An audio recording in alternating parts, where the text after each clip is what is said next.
opinions and views of the hosts and guests do not reflect those of the station.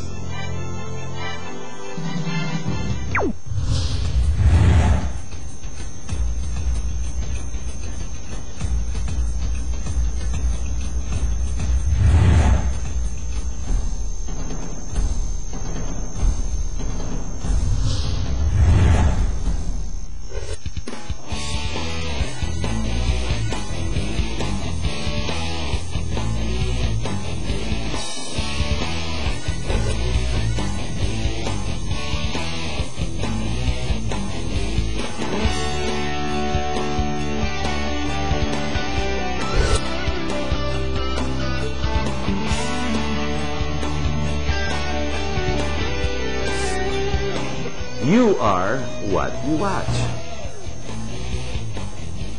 Hello, good evening. My name is Harry Tambotco and welcome to our program. Okay, let's see. We're not going to talk about the impeachment, although this is already what we call the current event that seems to just keep stretching out. And at the rate this is going, this will probably stay for another month or two. Now, let's take you away from that, from other priorities that we likewise need to discuss. Now, let's not forget, in nation building, the building block is what you call local government. We all belong to some type of local government, be it here in Metro Manila or outside Metro Manila. You see, local government, when they're put together and when they're run, has their own legislation and, of course, the judiciary. It's very much like the national setup, except it's localized. Now, when you put all of this together, this is what you call nation building. So tonight, what we're going to do is take you back a little bit and go to the other issues of what makes this country tick. What exactly is nation building and how do we go about it? Hindi pwedeng may iikot lang or even just the president to just tell you, hindi, tama ginagawa natin at uunlad tayo. BS, it doesn't work that way. The way it does work is from the bottom, it builds up. And then as it goes together, as it comes together, this is what we call nation building. We have a terrific guest for this evening, and a representative, definitely a mayor from local government, from one of the areas. But I will ask John Tiope, our co-host, Dr. John, to introduce. Is that okay, John? Okay, Harry. Take it away, John. Alam niyo po mga kaibigan, nung mga panahong ito, issue, impeachment, and so many things, is that marami sa mga kaibigan natin ang nalibang na sa impeachment case. But there are local government officials that despite of the issue, talagang nagtatrabaho at ginagawa ang kanilang mga adikain para mapaunlad ng kanilang bayan. Ang issue po ng local government ay napakahirap pagkat nandyan po talaga ang nation building because the main thing for you to build the nation is you build the local government. Kaya nga po yan yung isa sa aim ng Local Government Code of 1991 na kung saan is to strengthen the autonomy and the local structure in governance para mapalawak ang ating bayan at mapaganda ang ating ekonomiya. Ang ating pong inimbitang guest ay isang mayor po, galing po dito sa Region 4A, na kung saan ang kanyang town ay talagang isa sa mga talagang umaangat na town. Bagamat hindi pa city, isang Class A municipality, at magiging city na, marahil matatanong natin yung kay Mayor mamaya, napakarami na pong improvement ng bayan ito. Mula po sa isang bayan na kung saan ang kahirapan ay talamak. Ngayon marami na pong mga malls, marami na pong mga, sabihin natin mga developments ang bayan ito. And even in terms of education, mga infrastructure, and even employment, marami na rin pong pumasok sa bayan ito.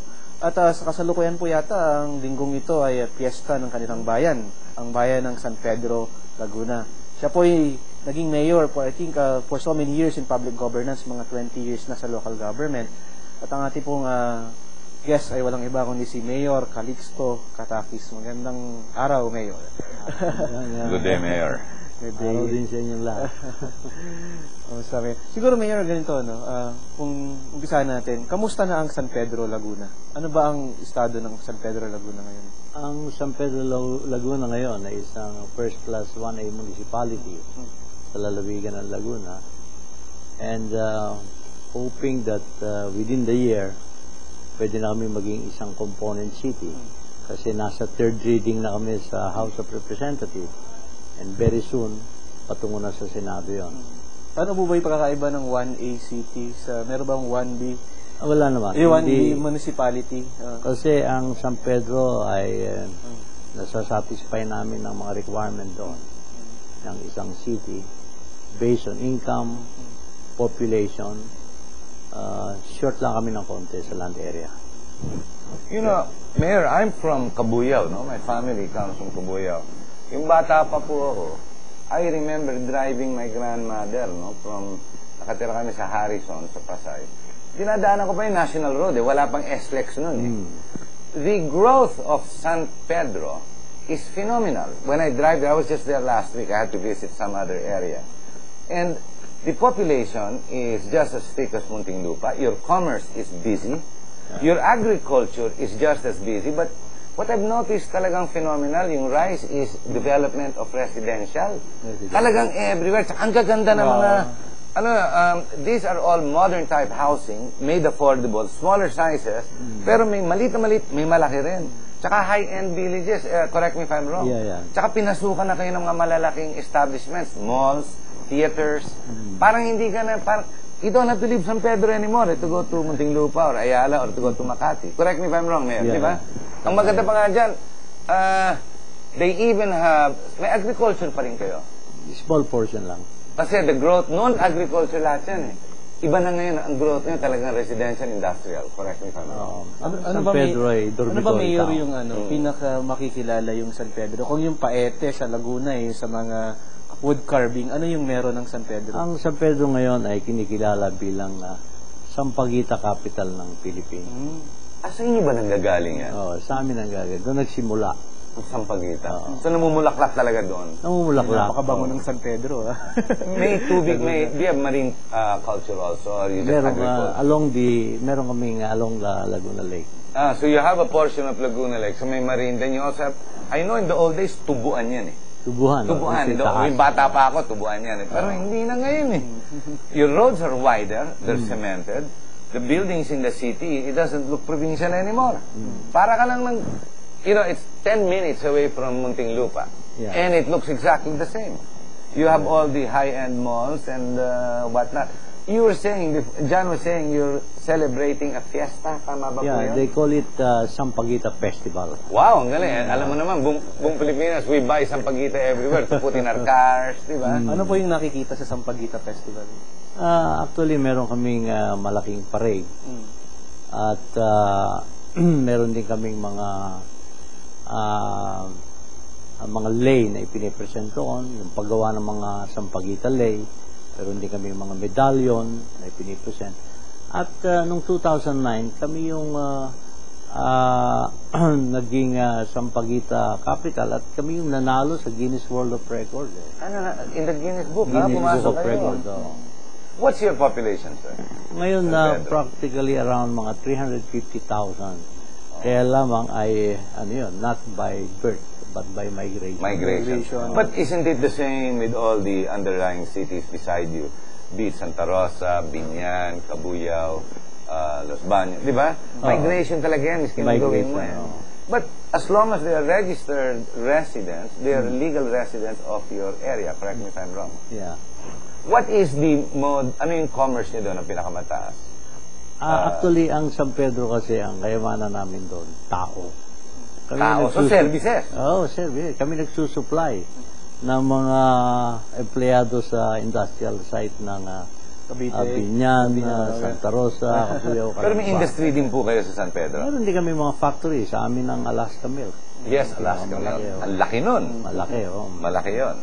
Pero mostly, ang tao nagtatrabaho sa Makati, Alabang, Manila. They already stretch out there, If only the train, that crazy train works, no? Diba? Because it is not affordable to stay in Makati. It is even not affordable to stay in BF Homes, even Muntinlupa. And there is no more area. But when you go to Laguna and you pass all these different cities, maganda pa ang hangin, simoy ng hangin, and it's more affordable, correct me if I'm wrong, di ba? Ang problema lang, yung train na yan, if ever, whenever, that train will run. And to think, in the 60s, we used to have a train. Na wala pa. Yung bata po kayo, I'm sure. Ako, natatandaan ko yung train na yan, pupunta yan hanggang Bicol eh. Ngayon, wala na eh. It only goes until Sukat, tapos balik na naman to Manila. di ba? Parang sa Divisoria. Tutuban. Tutuban.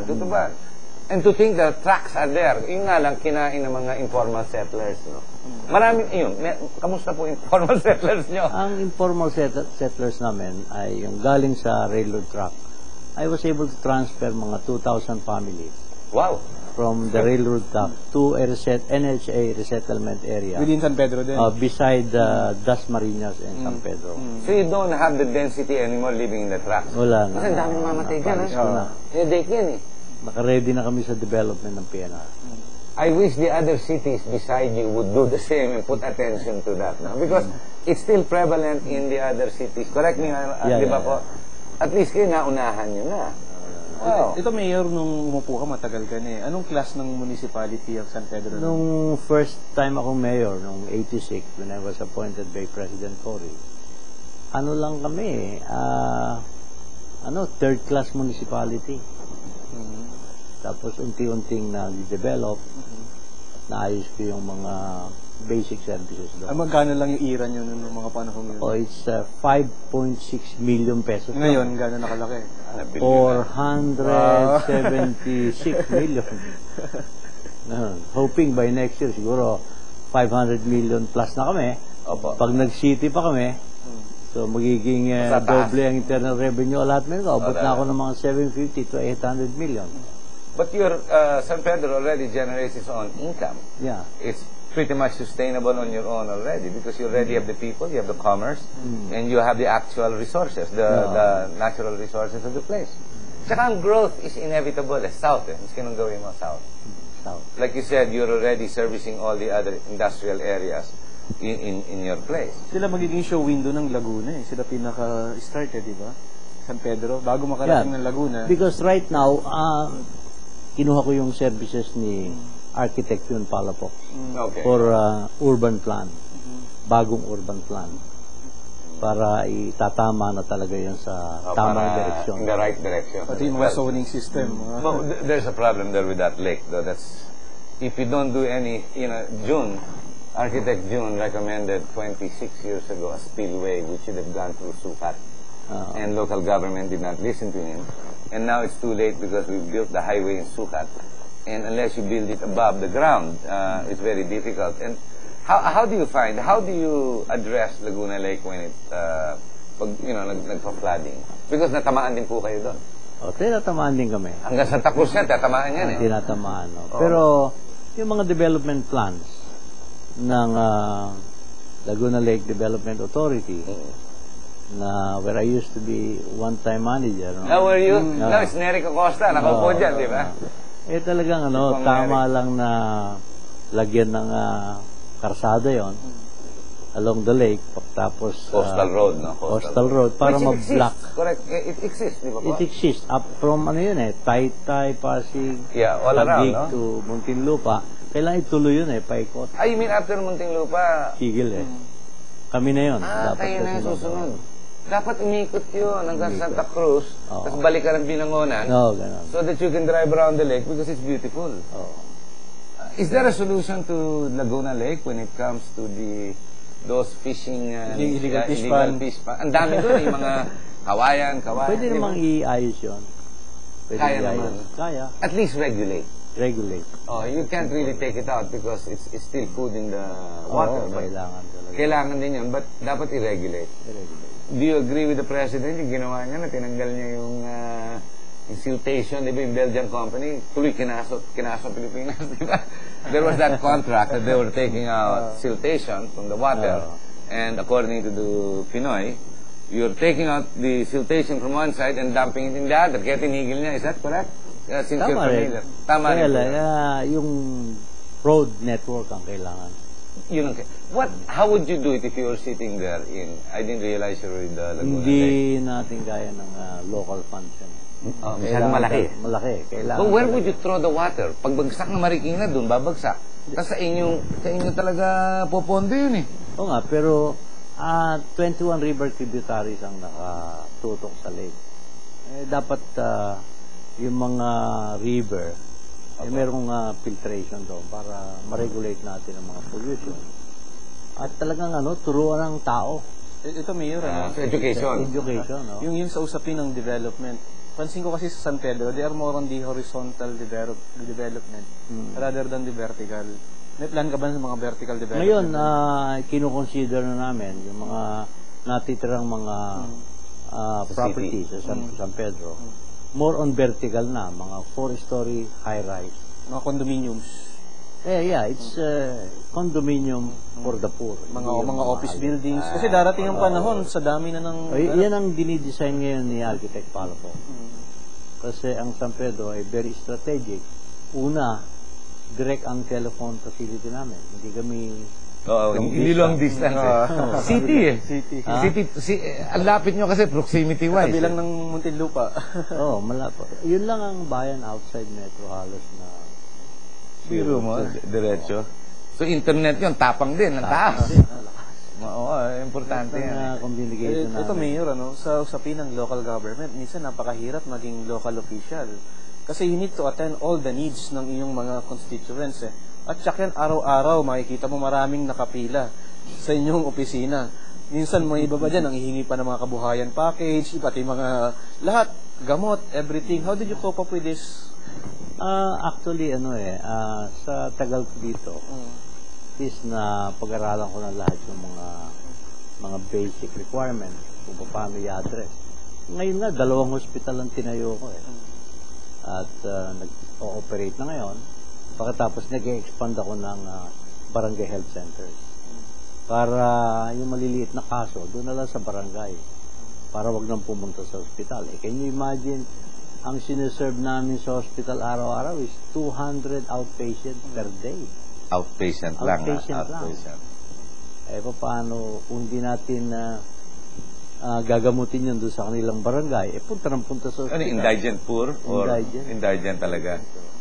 So, malaki headache, malaki pa ba sa population nyo sa San Pedro, indigent? Malaki pa rin? Malaki kasi ang aming barangay 20, pero 9 barangays belongs to the informal set. And indigent talaga, poor talaga. Poor talaga. But they can be pulled out with your programs. Palagay ko. Saka yung operation namin ng hospital talagang nakaka-address. So since may indigent doon, may mga programa ba kayo doon sa mga indigent people? Actually, pinatuturuan namin sila sa some sort of cooperative, lahat ng mga activities na pwede silang kumita on their own. Pinatuturuan namin at pinalalakas ko din yung San Pedro Manpower Development Institute na tinuturuan sila ng technical vocational courses. So nagmamatching ka? Job matching? Job matching. Meron din kaming PUP.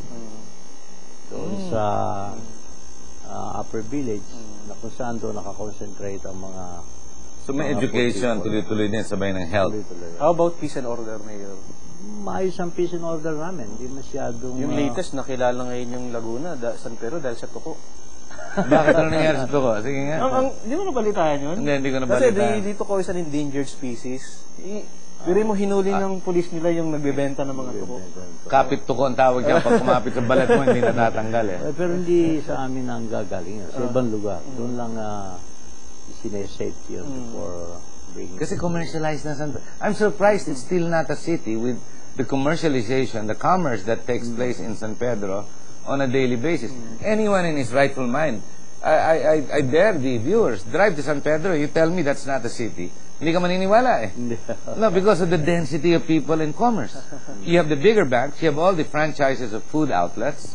Diba? Correct me if I'm wrong, they're all there Except you're right, no? The horizontal, the vertical building rise. Yun na lang wala. Kaya naman ng lupa, dense naman, matigas naman.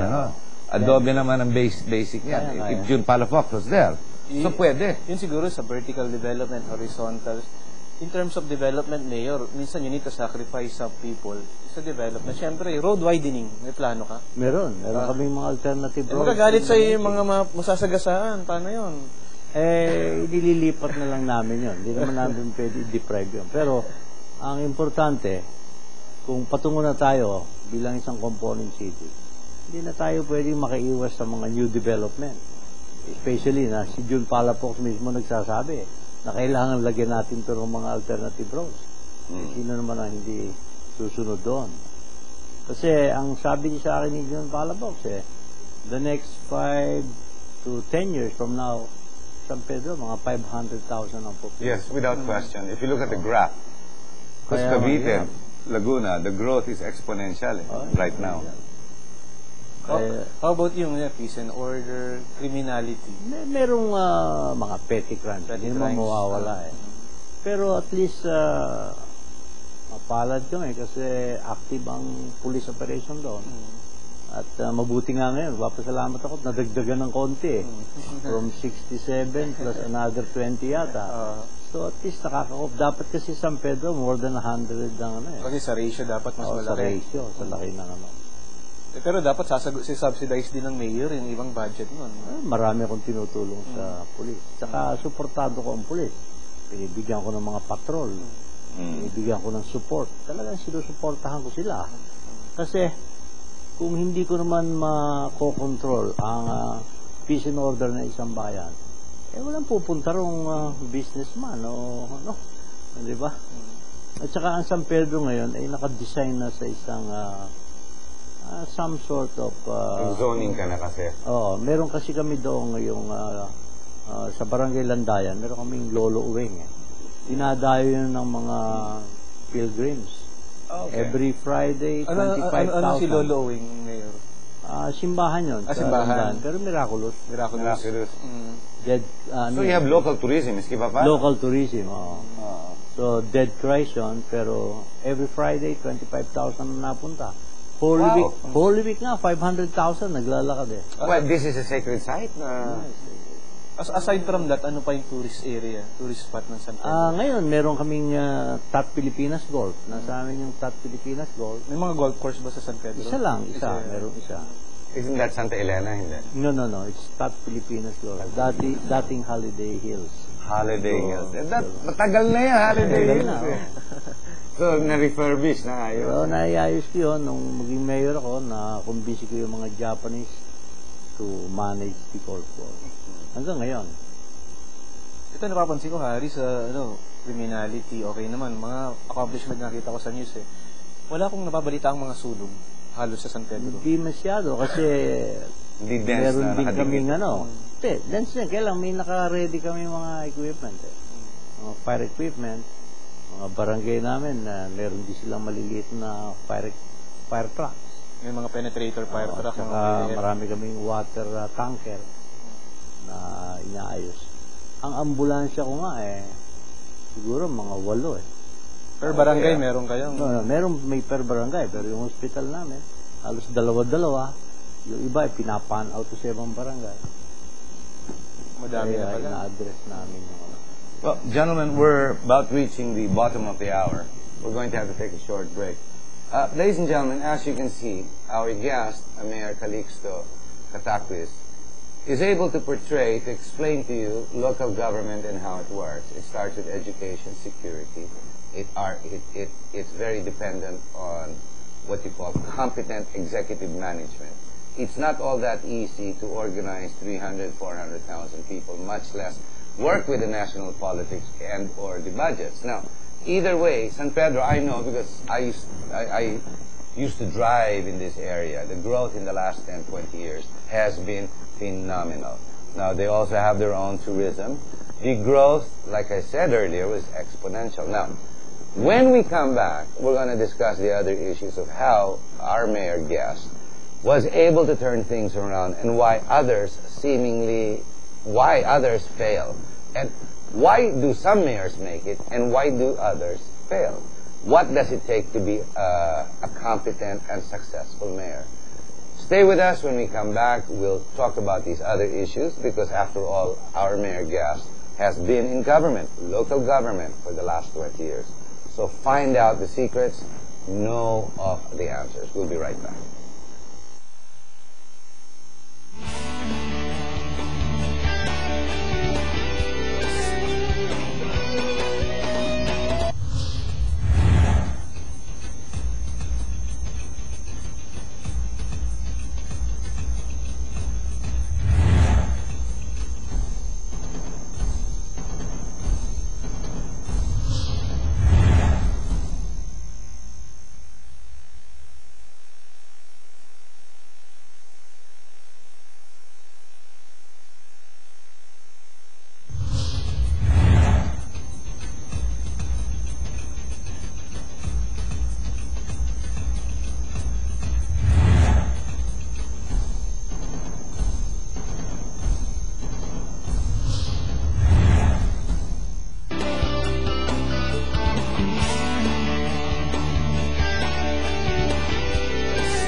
We're back, ladies and gentlemen.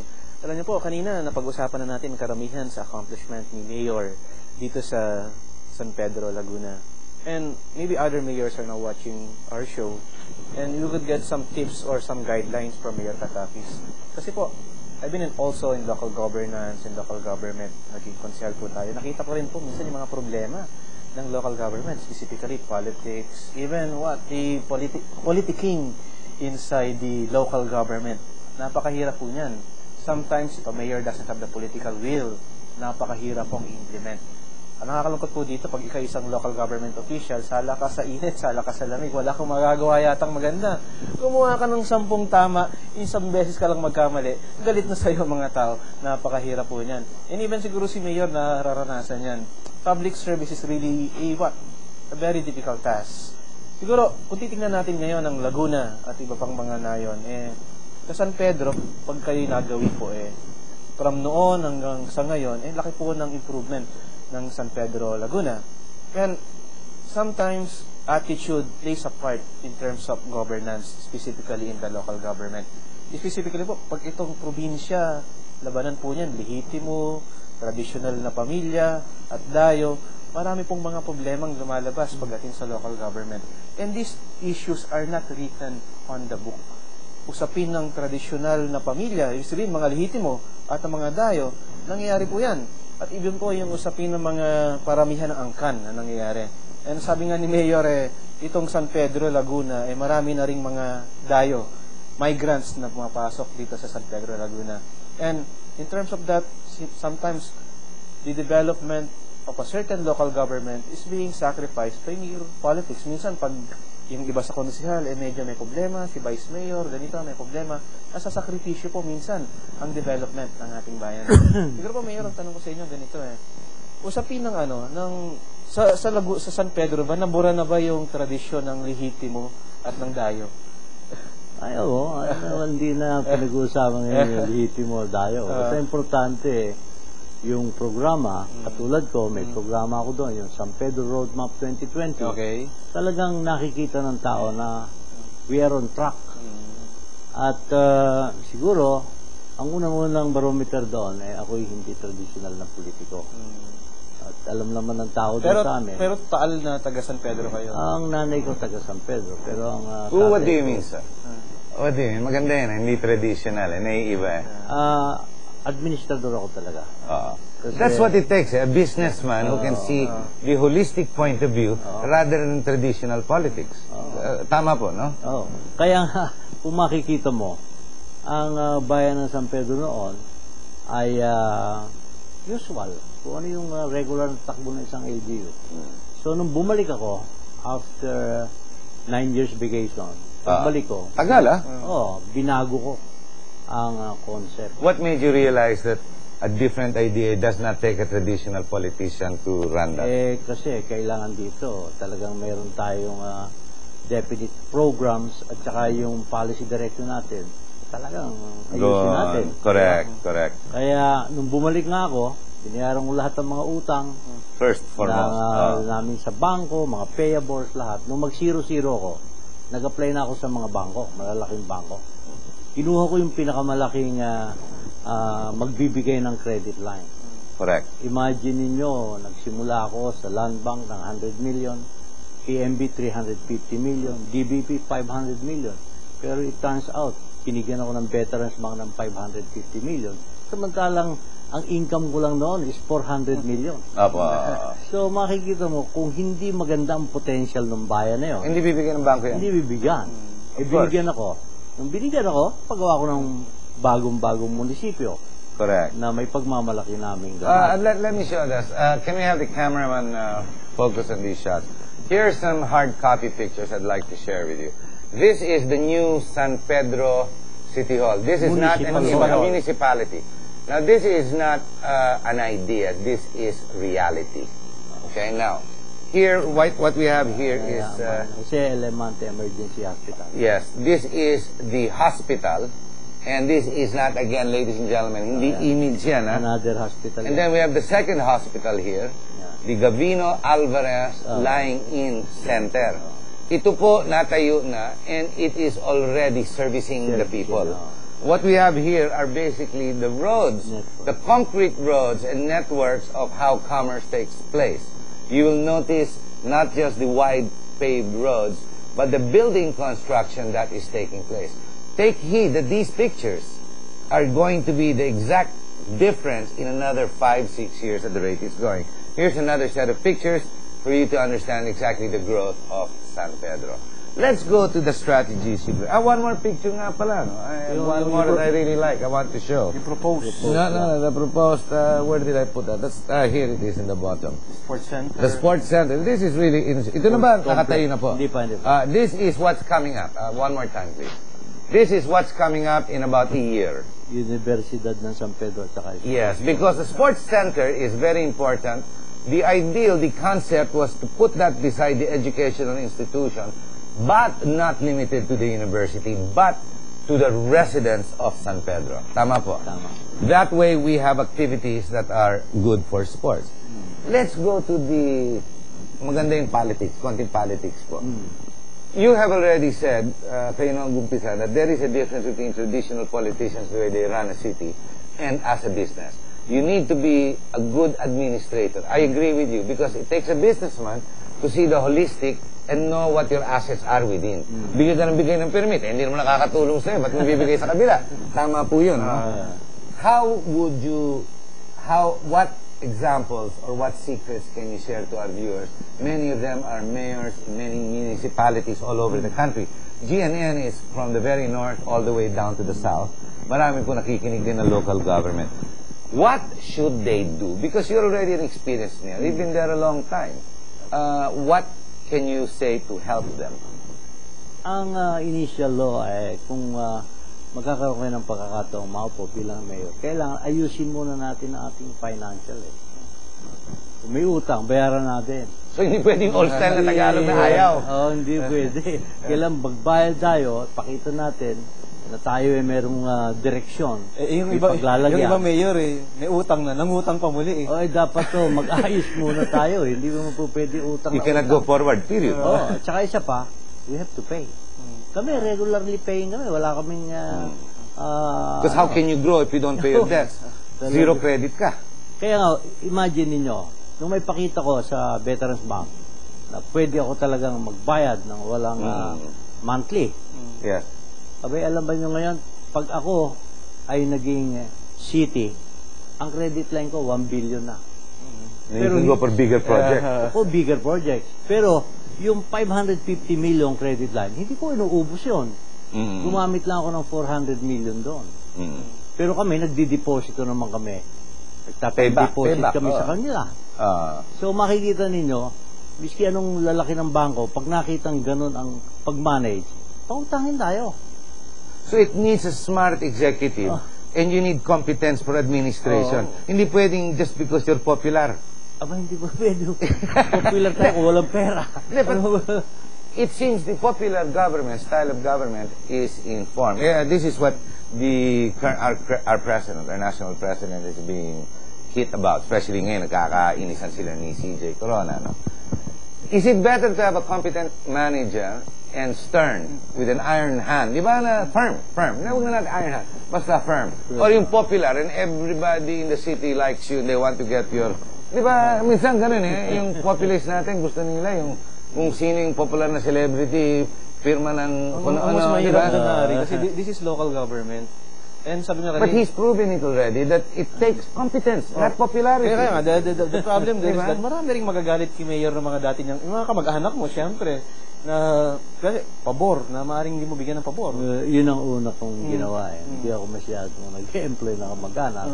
Saka hindi ko pinapayagang mag-abuse sila. Kasi ito tradisyon to, Harry, sa probinsya, sa local government, may mga angkan-angkan na malalaki dyan. Pag hindi mo binigyan ng pabor yan, malaki angkan namin, wala kang boto. Ang tawag niya, oligarchs. Yeah, how do you handle that? How do you handle the politics? Politics can be dangerous. Yeah, it can be dangerous. Pero, ang napansin ko sa taga San Pedro, kasi mix na nga middle class, halo-halo. 20% ang original, 80% ang migrant. Pero nung makita nilang yung direksyon ko sa pamamahala, administrador nga ang dating. Inaccept nila ako Nakalimutan nila yung mga traditional na politiko. So, pero ipinakita ko naman na pwede akong gumawa. Miski ako yung munisipyo lang. You can deliver. Deliver. At saka yung mga programs na ipinipresento sa kanila base sa aming Roadmap 2020, talagang on track eh.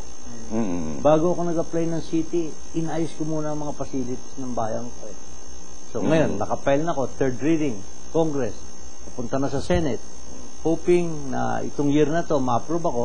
Pag So natapos yung magiging impeachment ko, component si Sino po congressman nyo? Dan Fernandez. Si Dan Fernandez. Ay, the ophthalmologist.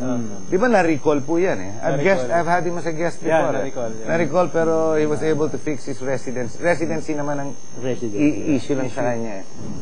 But he's still there. So he's the one pushing for the... Yeah. I don't think San Pedro's really going to have any problem. Tell us more about the politics po of local government. Because most people in government, especially local government, tumatagal lang dyan when they have specific interest. Diba? Traditionally, it's called oligarchs. That's what John was saying. You're able to put them to the side and they accept progress because sila rin nagbe-benefit, correct? Yeah. Ganon din po. So if you're a competent manager, kaya, it can be done. Yeah. But if you're going to be an artista trying to act as a politician, babagsak ka. Correct me ba? Di ba po? Parang ganun eh. Kailangan negosyante ka, miski pa paano eh. Pag hindi ka negosyante, tama po. How many terms have you been there now? Ito na, third term yun pa? Second term. So you have Pero no problem. before, 3 terms na ako eh. 3 terms.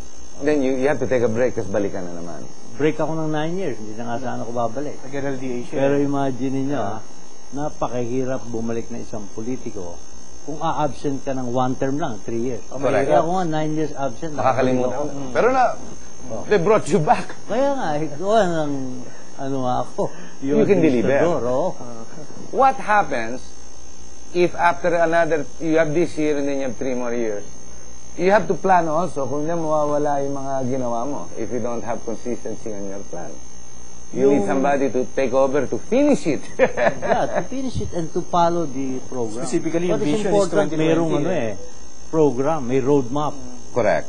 Ang mahirap kasi, hindi naman sa sinano ko, maraming bayan, pero wala akong nakitang serious Ito, may magandang issue. Direksyon, in other words. Magandang issue to. Anong ano mo sa political dynasty? Anong opinion niya? Tingin ko, walang masama kung magaling yung papalit. Okay. Yun. Pero kung, Competence. Oo, kung traditional na Kasi traditional. binalik mo naman sa tao, sila naman ang mamimili eh. Oo. Di ba? Saka ang tao matatalino, lalo mga kabataan ngayon. Hindi natin maano yan. Ako, I have a national question, Mayor. How do the people in Laguna and local government, how does it affect you when it comes to national politics? Do the people care? Do they talk about it? Are the people becoming divisive? Hindi, ako corona, ako noy-noy. Is it problematic o baliwala sa local government?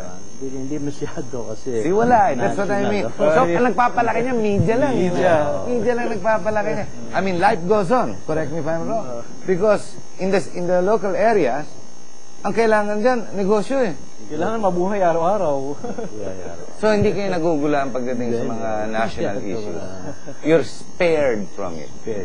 Except, of course, for national issues like gasoline going up. Lahat tayo, tama. Sabay tayo niyan. Saka yung national election, siyempre, involved yun. Malaki kasi ang voting strength ng San Pedro as against the other 2 towns of the first district. Ito Mayor, yung sa Laguna. 350. Laguna is very popular because of, siyempre, Rizal. Ano ba yung sa San Pedro, sino yung mga prominenteng mga tao sa San Pedro na kilala, bayani o mga kasalukuyan sa San Pedro ngayon, siguro, ang mga kilala si Charis Pempengo. Doon nag-aral yun. Nag-aral siya. Singer natin. Si Rachel Herodias. Oh my gosh, the singer. I know her personally. I didn't know she's San Pedro. She's world class, soprano yan. Si Rico Blanco. River Maya. Okay. Ang gagaling kumanta ng mga taga San Pedro. Ang isa pang magaling na taga San Pedro, si Dr. Romel Carino. Romel Carino. Nag-operate kay First Gentleman. Bata. Magaling. Tiga San Pedro yan. San Pedro. Doon nag-aaral yun. Doon lumaki yun. Sa kasaysayan, sino yung mga kilalang taga San Pedro? Yung araw, General Flaviano Olivares, naging Olivares. Chief PNP. Olivares, yes, Chief PNP. Mga malalaking pangalan doon. Pero sa sa town itself, for example, kung yung Calamba, Kawit, kilala sa sa Declaration of Independence, sa historical event, anong meron sa San Pedro na? Meron kaming sariling hero, yung local hero. Si Captain Remoquillo. Di ko kilala yan. Sino si Captain? Remoquillo? Remoquillo. Sino siya? Siya yung nag-defense nung panahon ng guerrilla siya. Didepensa niya yung mga Hapon na papunta sa bayan ng San Pedro para patayin yung mga tatay namin lahat. Nakakulong sa sa simbahan. Dinarang niya doon sa bay. Kasi alam niya, pag nakarating yung Hapon, mamamatay yung mga tatay namin. Nagpakamatay na siya roon. Talagang hinarang na niya. Nag-hero na. Ito, mga trivia, Mayor, Yung mga, Makati, sa alamat ng Makati, kasi, to daw nung araw, parang damuhan, kasi Makati. Yung San Pedro, ba tinawag na San Pedro, munisipyo? St. Peter, St. Peter, St. Peter. Bakit nga po San Pedro? Bakit St. Peter? Ba't tinawag na San Pedro? Kasi yan, nang simula kami sa yung San Pedro de Tunasan. So, yung Tunasan, papunta na sa Muntinlupa, nag-remain kami sa San Pedro. First town ng Laguna. At talagang yung patron saint namin, San Pedro. St. Peter talaga. Oo nga. Kaya... Nabanggit niyo si San Pedro, may mga sabungan ba sa Laguna? Meron sabungan. Kasi manok Ang aming malakas ang poultry. Gate sa pagpasok mo ng bayan ng San Pedro, nakalagay doon tandang ng itlog. Wala kang makikita noon Bakit tandang ng itlog? Tandang na may itlog. Okay. Yun ang design kung masyal kayo doon. Tandang na may itlog. Wala kang makikita sa buong mundo. Wala kang makikita. Kami lang meron noon. Kaya lahat ng balikbayan, nagpapakakuha ng picture doon. Yun lang setup lang. Ito, Mayor, dun sa usapin ng sa turismo, sa development, ano pa yung maaring i-offer ng San Pedro na wala yung ibang town? Actually, lahat ito pangarap. Lahat naman ng panahon, simula nung ako'y pumasok sa politika, nag-start sa pangarap. Of course. Pero, an idea. I'm so lucky na lahat ito natutupad. Pagkaman nagdadaan sa mabibigat na pagsubok. Pero ang San Pedro, in the next 10 or 20 years from now, very strategic ito sa location. Kasi kami nga yung dormitory town. So, kami yung pupuntahan ng taga Metro Manila, doon titira, malapit. Yes, you can commute. It's easy. Meron kaming facilities ng telepono at maganda tubig sa amin. Pero, malakas ang tubig doon. Malakas ang tubig. Pero isang importante sa San Pedro ngayon, I was able to convince Baca Valley Energy. Meron kasi kaming sanitary landfill na tinayuan ng methane gas extraction.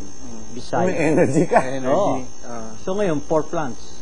So nag-generate yun ng 4 megawatts. Okay, So, pag yun naging 10 plants, magiging 10 megawatts. Ang katapat na noon, 40,000 households. So, pag na-reach namin yung level na yun, siguro kami yung kauna-unahang bayan na alis sa Meralco on a 40% less than the Because will be energy sufficient. Oo. 40,000 households Kaya niya. Kaya.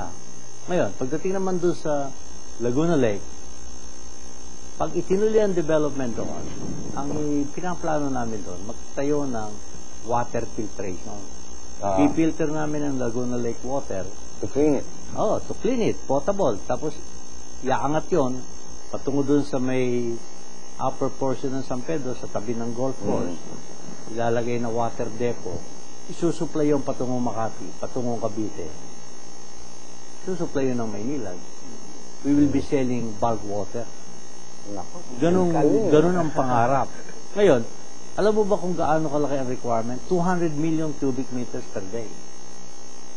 Kasi ang magiging problema ng buong mundo, tubig, potable water.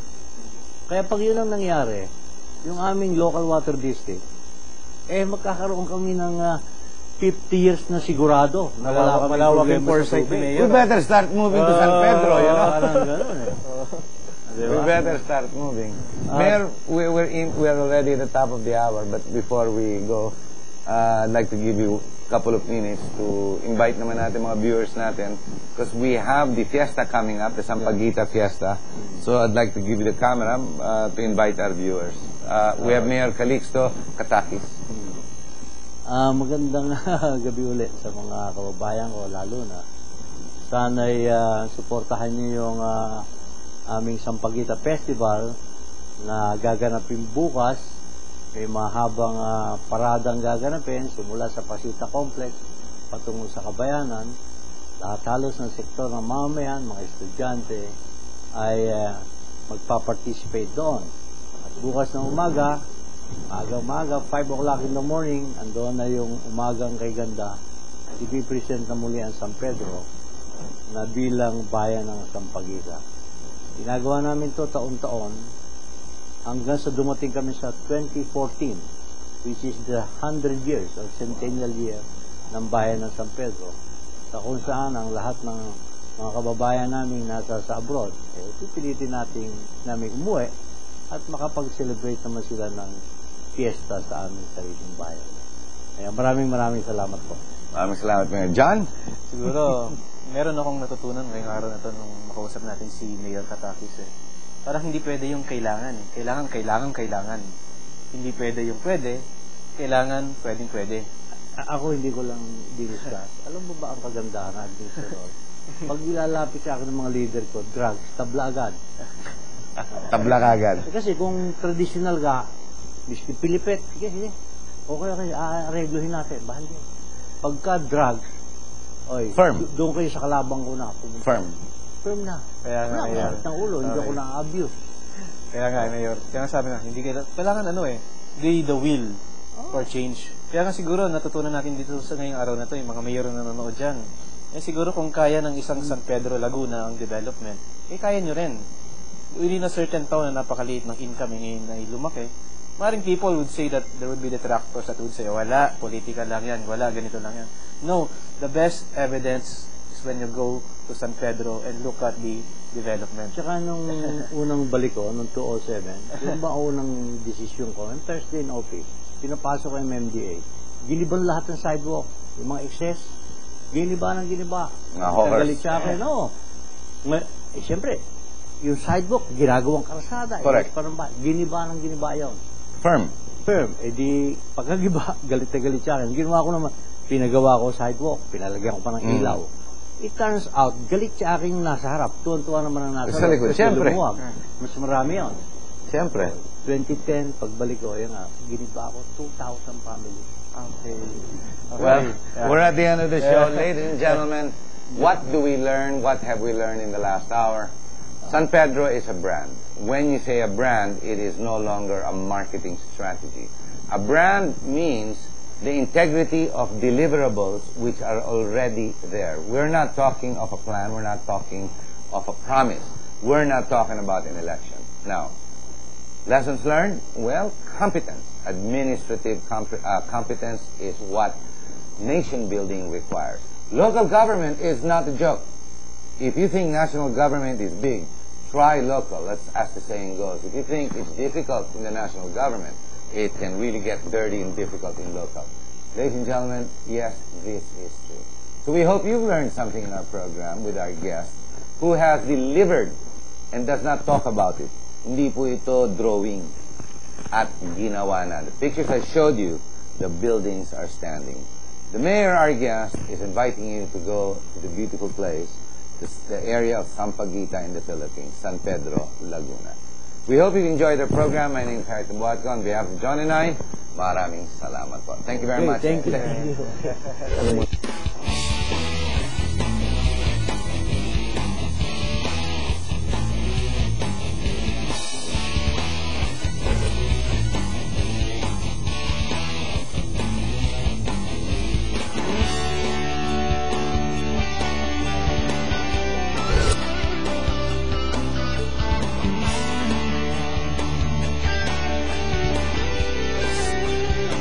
You are what you watch.